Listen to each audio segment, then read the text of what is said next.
अस्सलाम वालेकुम रहमतुल्लाहि व बरकातहू। आज इस वीडियो में मैं आपके लिए एक नई हाब लेकर आई हूँ, हाब में जुल्म करना। जो शख्स ये आप देख रहा है कि उस पर जुल्म हो रहा है या वो हाब में जुल्म देख रहा है, तो वो यही जानना चाहता है इस हाब की तबीर क्या है। इस हाब की तबीर को बताने से पहले आपसे छोटी सी रिक्वेस्ट है कि अगर आपने मेरा चैनल नहीं सब्सक्राइब किया, इसे लाजमी से जाकर सब्सक्राइब कर दीजिएगा। साथ बेल आइकन का निशान है, इसे भी ज़रूर प्रेस कर दीजिएगा ताकि मेरी आने वाली हकीकी और सच्ची हाब की तबीर उसका नोटिफिकेशन आप तक आसानी से पहुँच सके। बढ़ते हैं आज की अपनी हाब की जानिब। हाब में जुल्म करना की क्या तबीर है।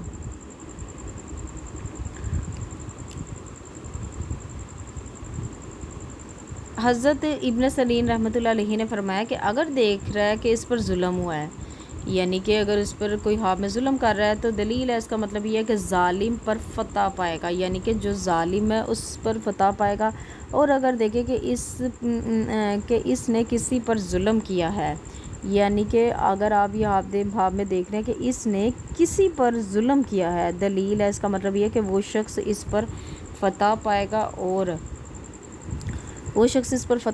और अगर देखें कि बादशाह ने इस पर जुल्म किया है, दलील है बादशाह से मुराद होता है कोई बड़ा शख्स भी हो सकता है, कोई अमीर आदमी भी हो सकता है। इसका मतलब ये होता है ज़रूरी है कि बादशाह ही कोई जुल्म करेगा।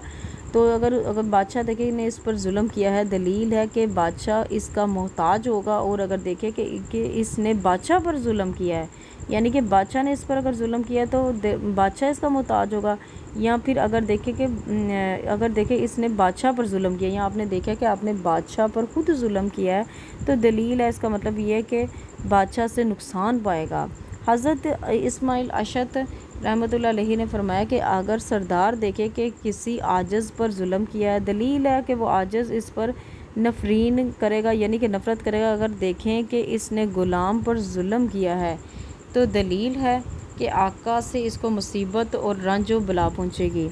तो व्यूवर्स, आज की जो आपकी तबीयत थी यहाँ तक थी। पढ़ते हुए अगर किसी चीज़ की मुझसे लफ्ज़ में गलती हो गई तो नहायत ही इस चीज़ के लिए माफ़ी की मुस्तहिक हूँ। अपना बहुत ज़्यादा ख्याल रखिएगा, मुझे भी दुआ में याद रखिएगा। मिलते हैं नेक्स्ट वीडियो में। इतनी देर के लिए खुदा हाफिज़।